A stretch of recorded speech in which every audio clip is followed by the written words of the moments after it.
My wife forged my name to seize control of my will for our indulged daughter, until I exposed her deceit and took one action that turned it all around. I'm Dan, a 58-year-old male, and I've spent my entire life building something I could be proud of. I grew up with nothing. My dad worked long hours in a factory, and my mom picked up whatever odd jobs she could find. We lived paycheck to paycheck, and there were plenty of times we barely made it. I remember being 10 years old and watching my parents argue over which bills they could afford to pay that month. It left a mark on me. When I got older, I promised myself I'd never live like that again. I worked hard, starting with part-time jobs in high school, then moving on to construction after graduation. Eventually, I started my own business in home renovations. It wasn't easy. There were months when I didn't know if the company would survive, but I kept pushing. Now, decades later, I have a comfortable life, a nice home, and enough saved up to retire in a few years. I married Linda when I was 30. Back then, I thought she was perfect, smart, loving, supportive. We had 3 kids together: Mark, a 32-year-old male; Hannah, a 29-year-old female; and Sarah, a 25-year-old female. Mark and Hannah are the kind of kids any parent would be proud of. They worked hard, put themselves through school, and built good lives for themselves. Mark works in IT and Hannah is a teacher. They've both been independent for years. Then there's Sarah, my youngest. Sarah has always been different. She's Linda's favorite, and everyone knows it. From the time she was little, Linda spoiled her rotten. If Sarah wanted something, she got it. If she made a mess, Linda cleaned it up. And if Sarah got in trouble, Linda was right there making excuses for her.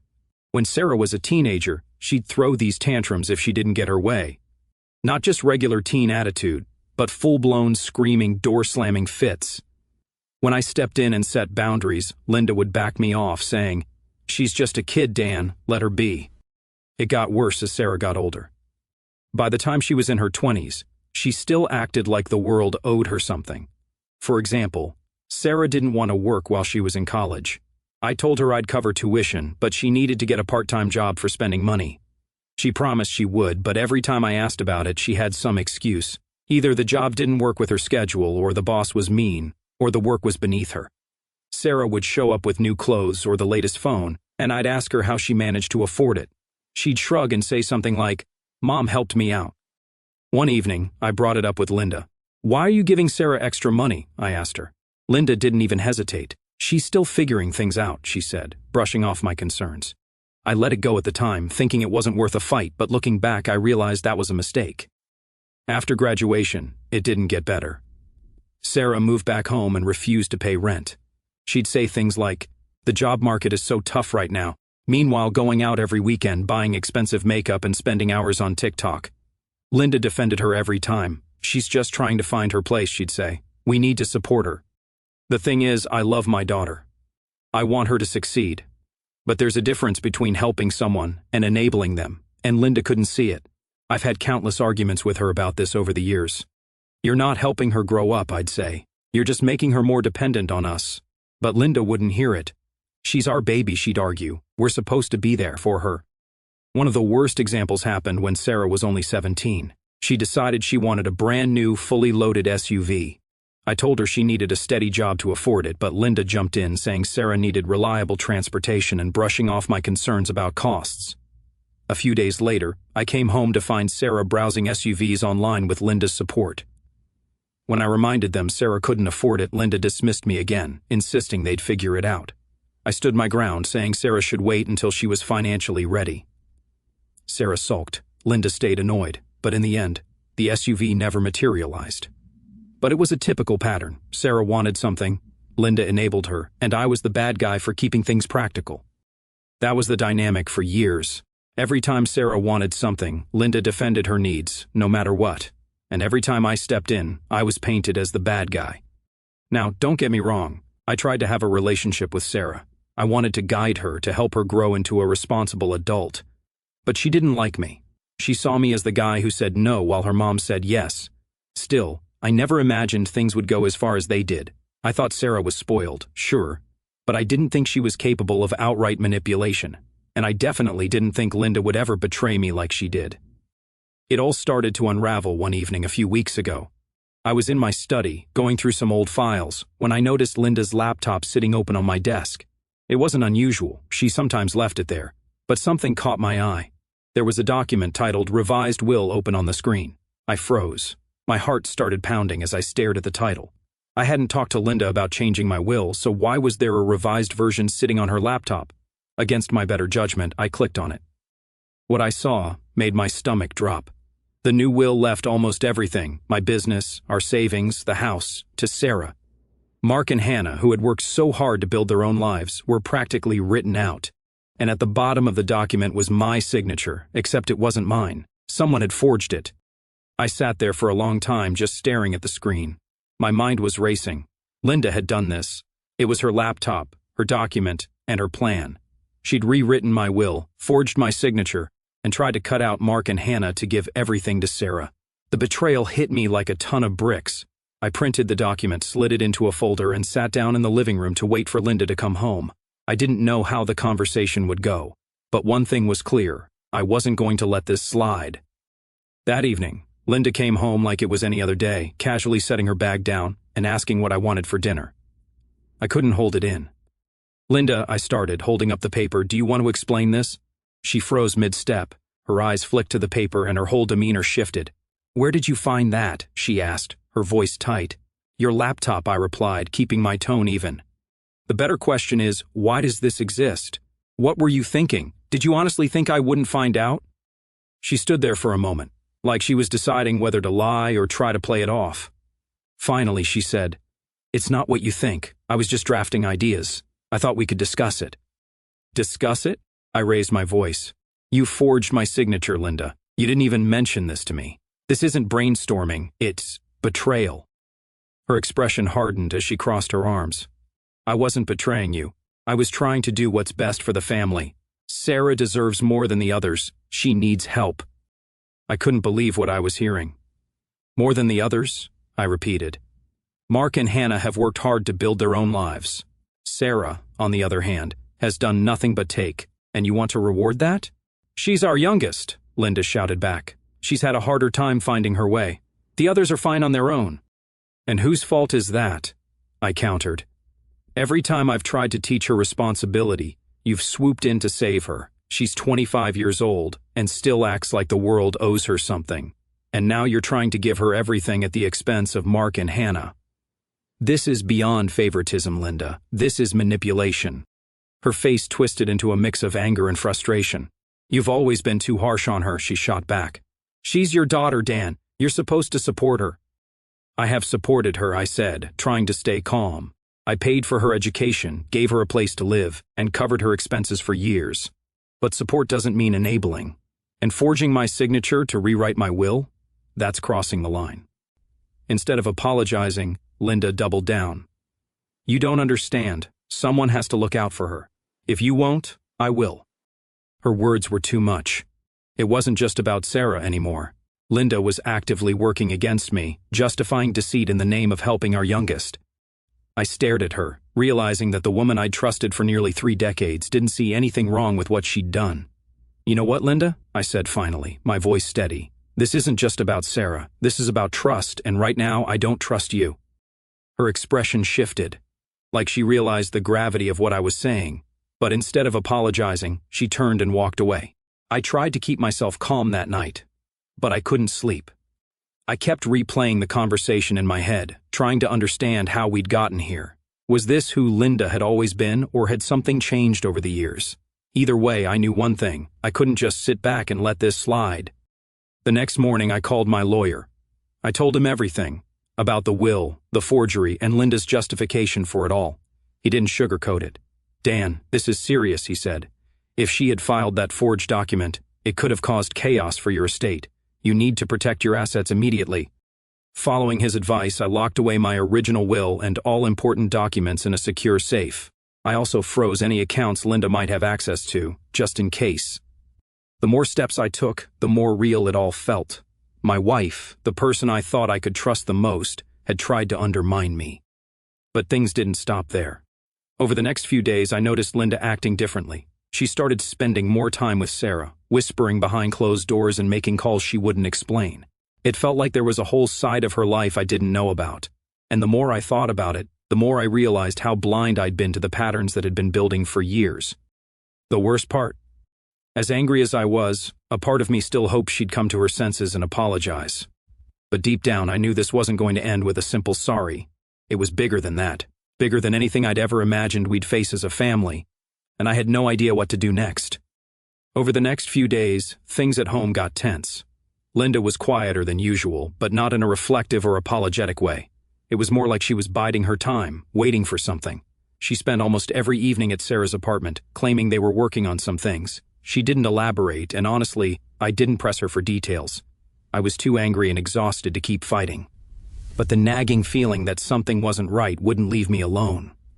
Then, one evening, Linda left the house, claiming she was meeting a friend for coffee.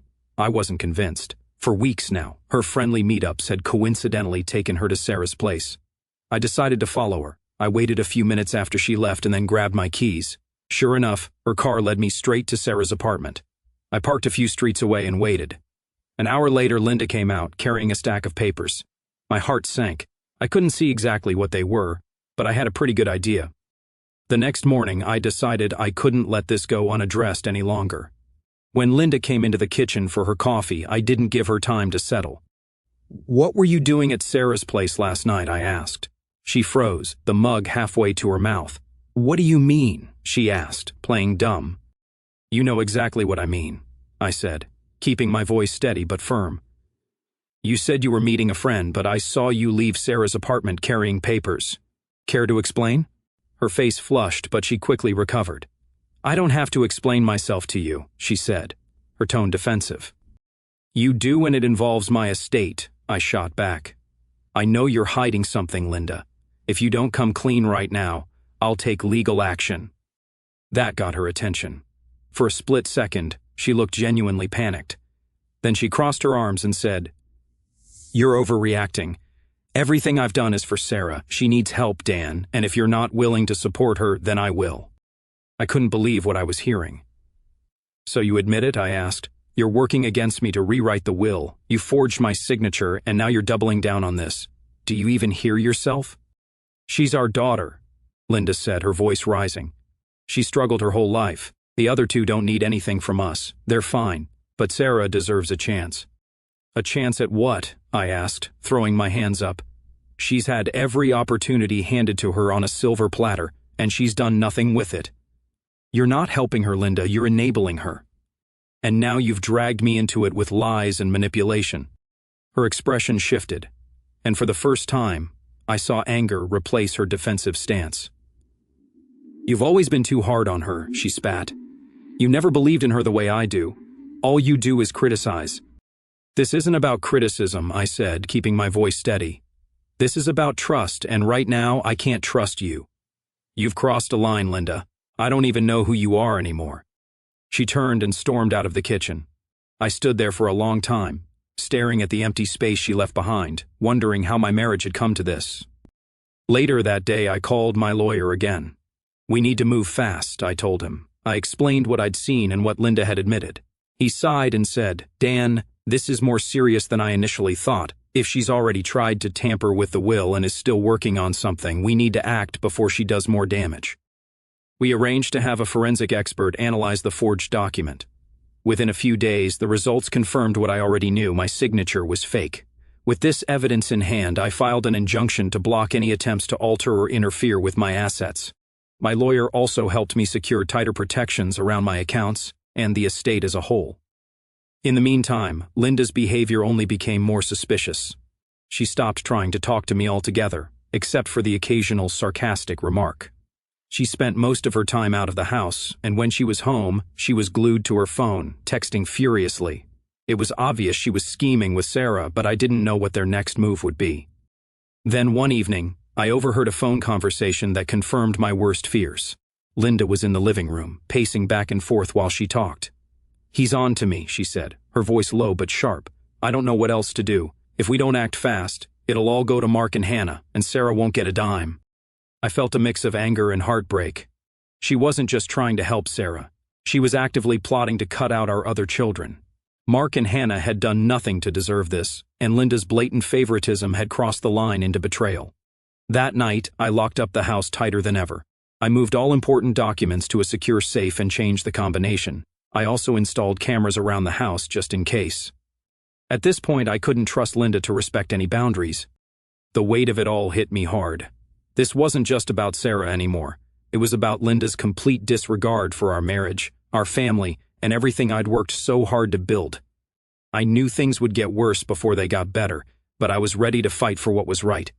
I wasn't about to let her destroy everything. The realization that Linda and Sarah were actively plotting against me left me reeling. This wasn't just about a difference of opinion or a misunderstanding. This was a full-blown betrayal, and it shook me to my core. I spent the next few days going over every detail of my estate, every document, every account. I wasn't taking any chances. My lawyer had been a rock through all of this, guiding me step by step. He assured me that with the forensic evidence of the forgery and the measures we were taking, Linda and Sarah's efforts would ultimately fail. But he warned, "You need to prepare yourself. If they're already this bold, they're not going to back down easily." Meanwhile, things at home were unbearable. Linda barely spoke to me, except to hurl the occasional passive-aggressive comment. Sarah, of course, was in full victim mode. I'd catch bits and pieces of their whispered conversations, things like, "He doesn't care about us," or "We'll figure this out, don't worry." It took everything in me not to snap, but I knew better than to let my emotions take over. The breaking point came a few days later. Linda must have sensed that I was taking steps to secure my assets, because she suddenly started digging for information. She'd casually ask about my schedule or where I kept certain files. I caught her in my study more than once, rifling through drawers. Each time, she'd brush it off with some excuse like, "I was just looking for a pen, but I knew better." One evening, I decided enough was enough. I called a family meeting with Mark and Hannah. It wasn't an easy decision. I hated the thought of dragging them into this mess. But they deserved to know what was happening. Over coffee at Mark's house, I laid everything out. "Your mother has been tampering with my will," I said, watching their faces carefully. "She forged my signature on a fake document that would give nearly everything to Sarah. I've taken steps to stop it, but I thought you should know what's going on." Hannah looked stunned, her eyes wide with disbelief. "She did what?" she asked. "Why would she do that?" "Because she thinks Sarah deserves more than you two," I said bluntly. "She's convinced herself that Sarah is entitled to everything, even if it means cutting you out." Mark, always the calm and pragmatic one, leaned back in his chair and sighed. "I knew Mom favored Sarah, but this is something else. I'm not telling you this to turn you against her," I added. "I just want you to be aware. If anything happens, if she tries to involve you or manipulate you, I need you to be prepared." Hannah was visibly upset, but she nodded. "Thanks for telling us, Dad. I can't believe she'd do this, but we're with you." Mark reached across the table and put a hand on my shoulder. "You've done the right thing, Dad. If she's willing to go this far, who knows what else she's capable of." Their support was a relief, but it also reinforced the seriousness of the situation. Linda and Sarah weren't just a threat to me, they were a threat to the stability of our entire family. When I got home that evening, Linda was waiting for me. "Where have you been?" she demanded. "I was with Mark and Hannah," I said evenly. "I told them everything." Her face twisted. "How could you do that? You're trying to turn them against me." "No," I said, calm but firm. "You did that yourself when you forged my signature and tried to rewrite my will. They deserve to know the truth." She opened her mouth to argue, but I held up a hand to stop her. "Linda, I've tried to talk to you. I've tried to reason with you. But you've made it clear that you're not interested in fixing this. You're only interested in protecting Sarah, no matter what it costs the rest of us." Her face turned red, and for a moment, I thought she might actually apologize. But instead, she crossed her arms and said, "If you won't help her, I will. Someone has to look out for her." I shook my head. The last shred of hope I'd been clinging to crumbling. "This isn't about Sarah anymore. This is about trust, Linda, and you've destroyed it." That night, I made the hardest decision of my life. I called my lawyer and told him to move forward with filing for separation. I couldn't stay in a marriage where betrayal and deceit had become the norm. It wasn't just about protecting my assets, it was about protecting my peace of mind and the values I'd spent my life trying to uphold. The next morning, Linda was served with the papers. She exploded, screaming and crying and accusing me of abandoning her and Sarah. I stayed calm, refusing to engage in her theatrics. "This is your doing, Linda," I said quietly. "You made this choice when you decided to betray me." She packed a bag that same day and left to stay with Sarah. I felt a strange mix of relief and sadness as the door closed behind her. This wasn't how I'd imagined my life would turn out, but I knew I was doing the right thing. The fallout from my decision was swift. Linda and Sarah immediately went on a smear campaign, calling family members and telling them I was trying to cheat them out of their rightful inheritance. But I'd already prepared for this. I shared the evidence of the forged will with close family, and most of them quickly saw through Linda and Sarah's lies. The few who didn't, well, I decided they weren't worth my energy. For the first time in weeks, I felt like I was regaining control of my life. But I knew the fight wasn't over yet. Linda and Sarah weren't the type to back down quietly, and I had to be ready for whatever came next. The days after Linda moved out were a whirlwind. She went straight to Sarah's apartment, and from there, the two of them launched an all-out offensive. I started getting calls from family members, all parroting the same lines. Why are you trying to disinherit Sarah? How could you leave Linda after all these years? Don't you think you're being a little extreme?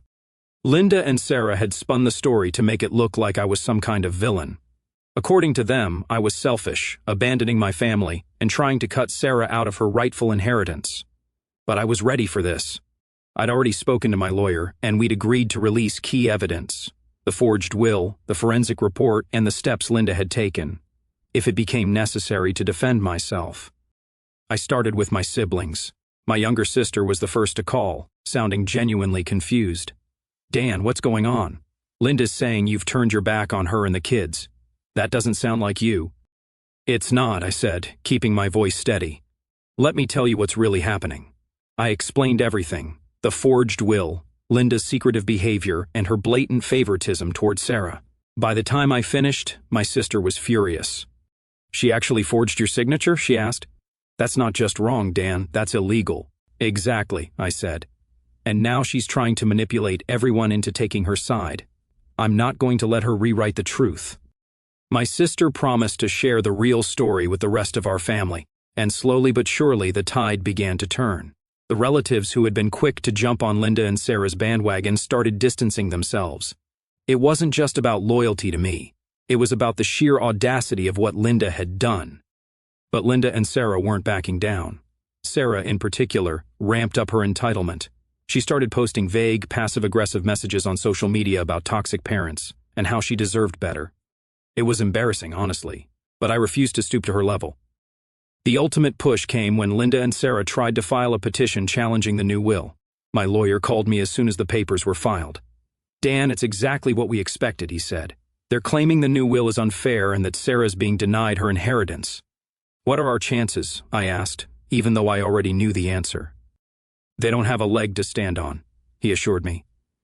The forged will, combined with the evidence of tampering, will sink their case before it even gets started. But we'll need to be thorough to shut this down completely. I wasn't worried about losing the case. What frustrated me was how far Linda and Sarah were willing to go. They weren't just fighting for money, they were trying to destroy my reputation in the process. It was vindictive, plain and simple. The court date arrived faster than I expected. I sat in the courtroom, flanked by my lawyer, while Linda and Sarah sat across from me, whispering furiously to each other. When the judge reviewed the evidence, the forged will, the forensic report, and the testimony from my lawyer, it was clear that their case had no merit. The judge dismissed it outright, and I felt a wave of relief wash over me. But Linda and Sarah weren't done. After the hearing, Sarah confronted me in the hallway. "This isn't over, Dad," she said, her voice dripping with venom. "You can't just cut me out of your life like this." "I didn't cut you out," I replied calmly. "You and your mother made these choices. I tried to be fair, but you've shown me time and time again that fairness isn't what you're interested in. This is on you, Sarah." She stormed off, and I felt a strange feeling. For years I'd tried to help Sarah, to teach her responsibility, to guide her. But no matter what I did, it was never enough. And now, I was done bending over backward for someone who only saw me as a means to an end. Back home, I began the slow process of rebuilding. I focused on spending time with Mark and Hannah, who had been my rock throughout this ordeal. One evening, Hannah came over with her husband and we had dinner together. After the meal, she pulled me aside. "Dad, I know this has been hard," she said, her voice soft, "but I want you to know that we're proud of you. You've handled this better than I ever could have." Her words meant everything to me. After everything, I felt a glimmer of hope. I'd spent so much time feeling like the bad guy, like I was tearing my family apart. Hearing that from Hannah reminded me why I'd made these decisions in the first place. After the court case, the dust began to settle. Linda and Sarah lost their challenge, and their attempts to spin the story to the rest of the family fell flat. Once the evidence of the forged will and Linda's actions became common knowledge, most people distanced themselves from them. Some relatives still reached out to me, expressing disbelief over how far Linda and Sarah had gone. But by then, I was done rehashing the story. The facts spoke for themselves. Linda stayed with Sarah after moving out, and from what I heard, their situation wasn't great. Sarah was struggling to keep up with her lifestyle now that she didn't have Linda to funnel money her way. Linda, on the other hand, seemed to have doubled down on supporting Sarah, even though it was clearly draining her. I couldn't help but feel a mix of pity and frustration. They dug this hole themselves, but it didn't make watching them spiral any easier. Meanwhile, I focused on rebuilding my life. The divorce process was swift, thanks to the clear evidence of Linda's betrayal.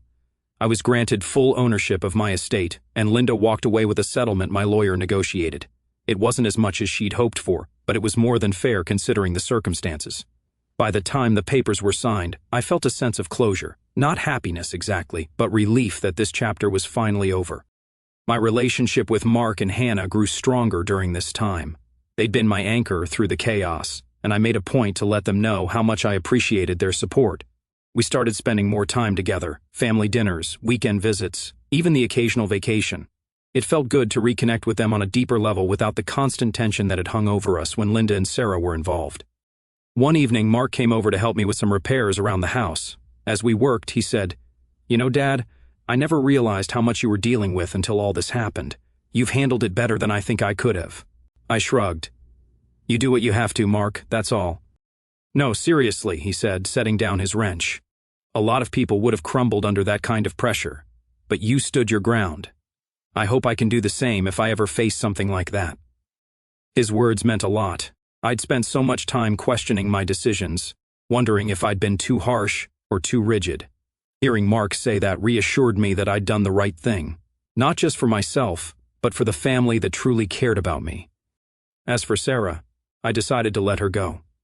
For years, I'd bent over backward to help her, to teach her responsibility, to guide her toward a better path. But this ordeal made it clear that she wasn't interested in changing, not as long as she had Linda enabling her. I knew I couldn't force her to grow up. That was a decision she'd have to make on her own. So, I stopped reaching out. Stopped trying to fix things. It was painful, but it was necessary. A few months after the divorce, I heard through the grapevine that Sarah had tried to manipulate a distant relative into loaning her money. When that didn't work, she started bouncing from job to job, always blaming her bosses or coworkers for why things didn't pan out. Linda continued to support her as best she could, but it was clear that their relationship was strained. I didn't take any joy in their struggles, but I also didn't feel responsible for them anymore. Reflecting on everything, I realized how much I'd learned from this experience. For years, I'd let guilt and obligation dictate my actions, especially when it came to Sarah and Linda. I'd convinced myself that being a good husband and father meant sacrificing my own needs, my own peace, to keep everyone else happy. But this ordeal taught me that there's a limit to how much you can give before it starts to break you. As I sit here reading this, I feel a sense of closure. My life isn't perfect. There are still wounds that will take time to heal, but I'm in a better place now. And if there's one thing I've learned through all of this, it's that sometimes the hardest decisions are the ones that lead to the most growth.